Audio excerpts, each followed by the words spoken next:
Hey guys, it's me again, Harry Kazmi with Boat Marketing Podcast. And today we have Sydney with us from Artilis and Boat Marketing Pros. She is the digital marketing manager here. And we're going to go over how to utilize Google advertising to drive boat sales to your dealership. So without further ado, let's get right into it, Sydney. I know this is something you've been working on for a long time in the digital space. So tell us, what are the things that you're going to talk about with us today, and let's dive right into it. So today I'm basically going to give a little bit of an overview of how you can use Google Ads and how you can use the PPC ads through Google to drive boat sales and to, drive more traffic to your website and get more leads and all that. This is one of the most popular forms of advertising when it comes to digital marketing, and it really is because, you can see results really fast when you are using this if you set things up the right way. So when you talk about ads, obviously Google is not in the traditional ad space. And when I say traditional ad space, we're looking at billboards, we're looking at, big banners all over the place. We're talking about digital ads. So what are some of the digital ads as a boat dealer or a boat rental clubs that one should look at to drive traffic or to drive leads to the dealership? What are those type of ads?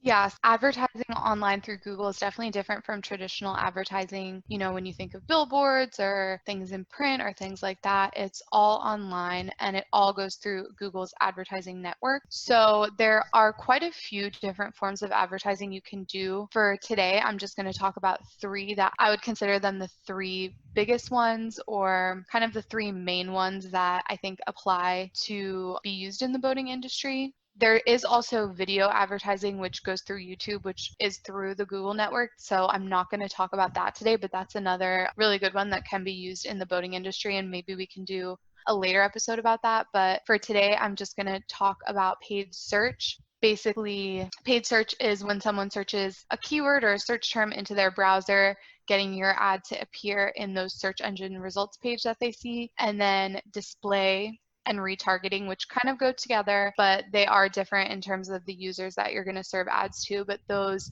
refer to ads that you see as you browse through on other websites. So like a little banner ad on a website or a sidebar ad, a visual ad that you would click on to click through the website. So those are the three main types: paid search, display, and retargeting. All right. So I guess we're gonna just dive right into paid search ads. So can you tell us like some of the components that include in the search ads? When I talk about all these ads for paid search and for both the display and retargeting, a great thing about it, which is why we refer to all these ads as pay-per-click ads, is that you set up your campaign, but you only pay when someone clicks onto your ad and goes onto your website. So you're really only paying for when someone takes the action. You're not just paying for that visibility. And, that kind of gives us a good metric to measure our success. So you see how many people are clicking through to the website and then how many of those actually convert, which we would measure a conversion as either someone filling out a form on the website or calling or taking some kind of specific action that we want them to. So those will apply to any kind of pay-per-click ads, but particularly search ads because they're very direct. When I talk about this also, I just want to kind of clarify that I'm just giving an overview of what these ads are, how they work, and how they're set up. I would recommend, if you are the business owner or the general manager, if you don't have an expertise in this, that it is best to work with an agency that specializes in this, just because if you don't set things up properly, you may end up spending money on things where you're not getting the right kind of traffic. If you don't use the right keywords and the right targeting and all that, you're not going to reach the right customers. So I just kind of want to clarify that from the beginning. So basically, when it comes to search ads, we do see that they are typically the most effective type of pay-per-click ads when it comes to generating leads. The reason for this is because they're very direct. You bid on specific keywords. The keyword would be what someone types into their browser when they're searching on Google. So that could be boats for sale near me, boat dealer near me. It could be Grady White boats for sale, Boston Whaler boats for sale, any keyword, and you can get super specific with it. So you select, your list of keywords that you want to include in your campaign, and then you set up a text ad so it will appear in the search engine results page along the other results, and it will have a little box that says ad next to it, so they do know it's an ad, but it will appear there, and then users who search that can click through to your website and see your inventory and all that. So you kind of do have to do some keyword research, and Google does have a free tool that you can use called the Keyword Planner, where you can forecast certain keywords and see what people are searching, and then you can develop campaigns based around that. There are a couple different types of campaigns you can do. A good one is your brand name. It's really good to make sure that you're appearing for your brand name. Just general boat dealer type keywords, like I said, the brands you carry, the boat types you carry. You could even target competitors. If you carry Grady White boats and Boston Whaler, just to use that same example that I just used, those are two pretty comparable brands. You could be bidding on Boston Whaler keywords, but driving people to your website to look at Grady White boats to kind of get more strategic with it. So that's just, a quick overview of the things that you can do, but the sky's really the limit when it comes to this. There's a lot that you can do. You can also set up your campaigns. There's a lot of different parameters that you can use within Google. You can set up your campaigns based on geographic targeting. So you can limit the area that you want your ads to appear in, most likely to be in your location. You can even set ads on a schedule. So say the call to action in your ads is to call your store. You could set them on a schedule only the hours that you're open. You can even do bid adjustments. So you can say, I want to pay a little bit more per click for people in this area or people on this type of device. There's a whole bunch of settings that Google allows you to do based on your target market. And you can control all your budgets and you can pause at any time. So it's very, very flexible and scalable. And you can continue to optimize campaigns by looking at the terms that people search. So once you have your ads running, you can see the exact things that people type into Google that trigger your ad and, further optimize the campaign from there. So it's a very, very effective form of advertising that is very targeted and very direct. That's fantastic. And I agree. One of the things with pay-per-click PPC is that you can get this set up and running right away. So you don't really have to wait, whereas SEO is a great avenue to advertise and get good ranking, but that takes time. No matter how sophisticated, how much money you have, SEO takes time. It doesn't matter what you do, it just takes time. Whereas pay-per-click does take time as well, but the amount of time you can get a campaign running is very short. Keep in mind as well is that you must know a bit of what you are doing for you not to spend a lot of money, because just like Sydney just said, if you don't know what you're doing, for example, you do not want someone in Chicago to find your ads for boat dealers when you are in Miami, because again, someone in Chicago, yeah, it's okay for them to find your ads, except that it might be a waste of money because they probably find more dealers than yours, unless you sell very, very specific boat that they cannot find there. But also the other thing Sydney mentioned is making sure you're very specific on your keywords. So if you use a very, very broad keyword, for example, in the boat industry, you could say used boat. Well, used boat can be almost like anything. But if you say use Greeley White 2018 or use a specific keyword that associate with that boat, it helps customer find you for that specific keyword, because there's a lot of people that's bidding for those broad keywords.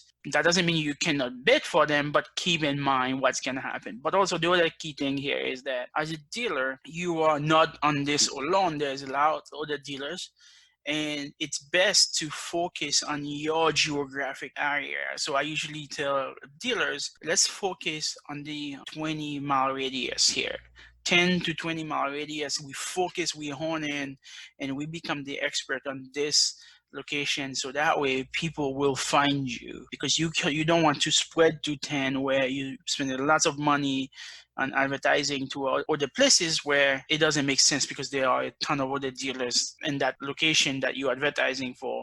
Customer prefer to go to dealer that's closer to them. That doesn't mean that someone won't drive a couple hundred miles to come to you, but the chance is very light. So therefore you focus on what you can control, which is your local market.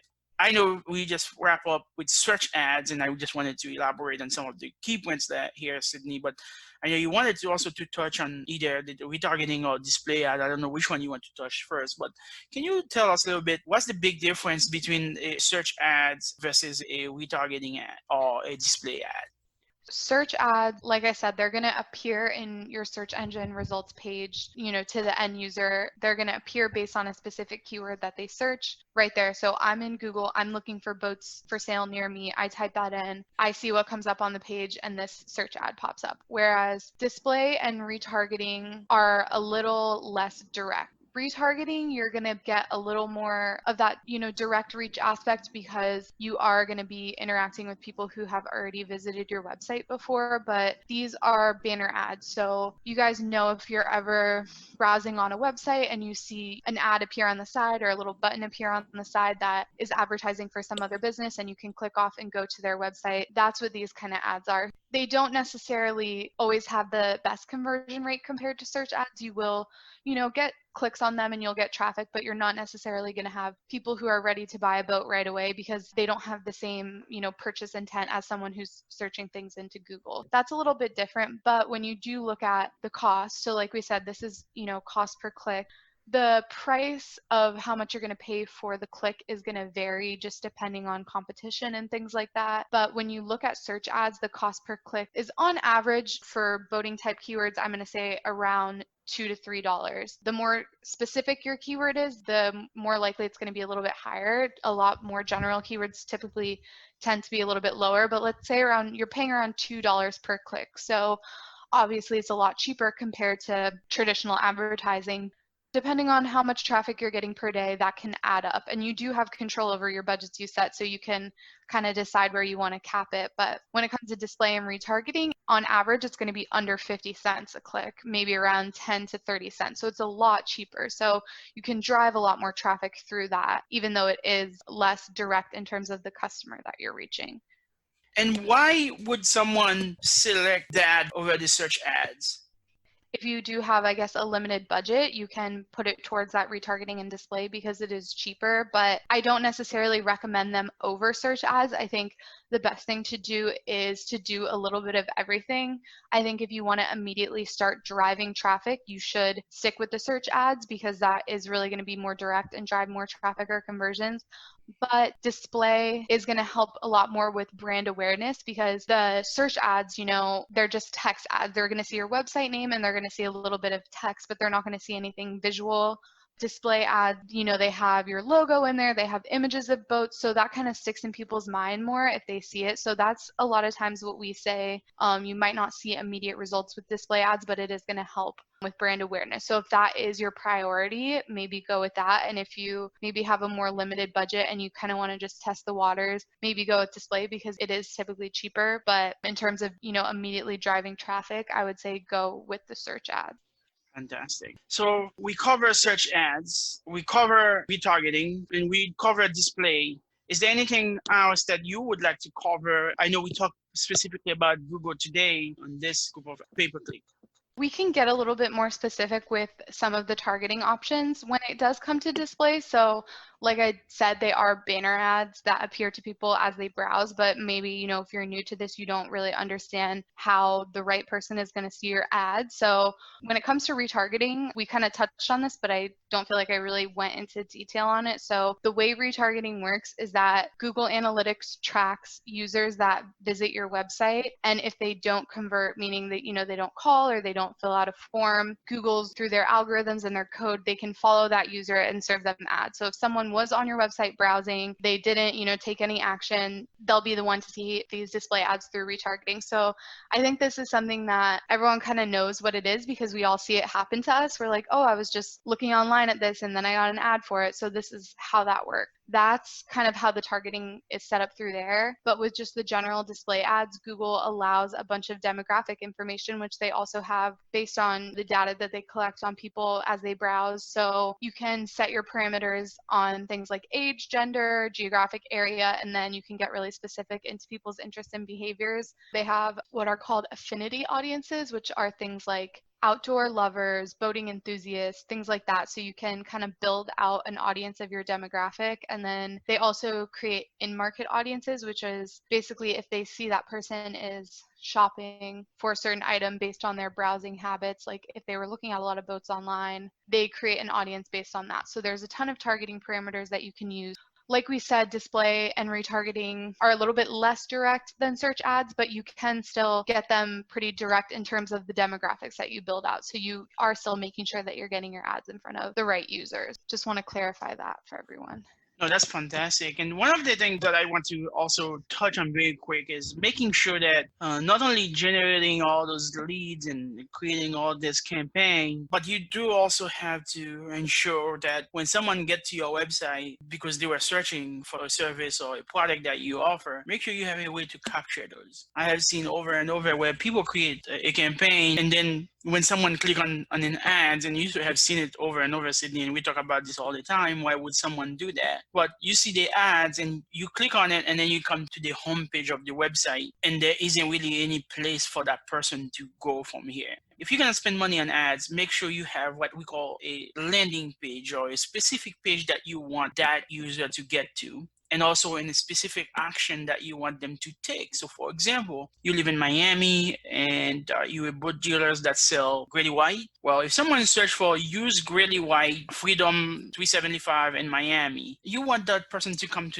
go to that page of that boat because they were just looking for you and you have that specific boat. Now, if they don't get to that page, but send them to a category that's close enough there. But regardless, you want to bring that user to a page that's relevant to their search result, to what they clicked on. But also don't just stop there. Give them what we call a call to action, a CTA, what you want them to do. Do you want them to calculate their loan payment? Do you want them to apply for a loan to buy that boat? Do you want them to contact one of your salespeople or your expert right on spot? Do you want them to really contact you for more information? And do you want them to get internet price? Those are some of the key things that you want to do so that the user who just happened to come to your site because they search for that keyword, you tell them exactly what you want them to do. There is nothing worse than bringing someone to a place and then when they get there, they have no idea why they get here, what they're going to do here. You as a business owner, general manager, marketing director, whatever your position might be, those are the things that you might want to look at in your ads. What are the things that we do with our ads and what do we want the user to do when they get there? Well, I hope that makes sense. And Sydney, if you want to add to that, feel free to do so. That's a great point. It's really important because we have had instances where people do say that, I set up this campaign, I'm putting my budget, I have these keywords, but I'm not seeing conversions. And you have to look at the website because, that's where people are going. And the goal, of course, is to drive sales and to drive more leads and, to grow your business and grow your bottom line and all that. But you have to think that the immediate goal and the immediate action of these ads is going to be to drive traffic to your website. So you have to make sure that user experience is set up really well there because they need to know what to do. They need to find what they're looking for quickly based on the keyword that they're searching and then know what action to take if they want more information. So whether that's making sure you have a form or the phone number or anything like that, making sure your website is set up really well is the first step. And then this would be the next step to start driving traffic, and then make sure that in terms of the pages that you're driving traffic to, that it's going to make sense where you're leading the user. So that's something really important to keep in mind. And that is why, like I said, this is one of those things that I do recommend working with an expert on, whether you have someone on your team or you work with an agency, you need to make sure whoever's doing this kind of knows what they're doing. Even though it is very flexible and it is very cost effective, you could be throwing money away if you don't set things up the right way. That's right. To wrap this up, we went over how to utilize Google advertising to drive sales to your boat dealership. Basically, do your initial research, find the key words, the key information that people are looking for, and working with an agency, they would get to know your dealers very well. So once that happens, make sure you create the appropriate campaign and campaign ads so that you can target the right customer at the right time. But also determine some of the best way to, especially if you go to just Google, for example, which we stick on today, is you have the options for search ads, you have the options for retargeting and display ads. And as Cindy mentioned, search ad is a no-brainer. You always want to start with that. It is very, very important to sprinkle some additional money into retargeting and display ads. With that, not only having those ads in place, but you also want to ensure that when customers click on that link to your website, make sure your call to action is very specific so that they know exactly what you expect them to do. The other thing that we did not go into detail on this is making sure you track this. Again, Google Ads track most of those information, but there's additional things that you can do to your Google Analytics and any probably other analytics you are using to ensure that you are tracking so you can see the result and making sure that the money you are spending is well worth it. Because again, what you track, you can measure, and what you measure, you can easily determine whether it's working or not. If you're not measuring, you wouldn't know unless you're spending so much money, you just like realize you have to stop. With that, I don't know, Sydney, if you have things to add to this, but I thought this was very well rounded. Yeah, I think we covered everything. Like I said, this is just Google, and this is just kind of the main three ways that you can advertise. There is YouTube advertising through Google, there's shopping ads through Google, there's all types of things you can do. And then there's also Bing, which I think we're going to do an episode about Bing because it can be surprisingly effective for the boating industry. And there's all different types of avenues that you can use when advertising online. But we have found this to be very, very effective with growing your business in the boating industry and increasing sales, and it's very easy to track all your data. So if you have a billboard up somewhere, you might not know exactly how many new sales that you're getting based on that advertising, but with this you have all the data available to you. I agree. Well, thank you so much again for branching in, for listening to our podcast today. Really appreciate you taking the time to join us for this episode on the podcast. Again, we are Boat Marketing Pros, a sister company of Artilis. If you have any questions or any comments, and if you would like us to cover any subject on this podcast, feel free to email us at podcast@boatmarketingpros.com. Or if you want to get all of our podcasts and subscribe to our syndication, go to boatmarketingpros.com/podcast. Talk to you soon again. Thank you so much for coming in.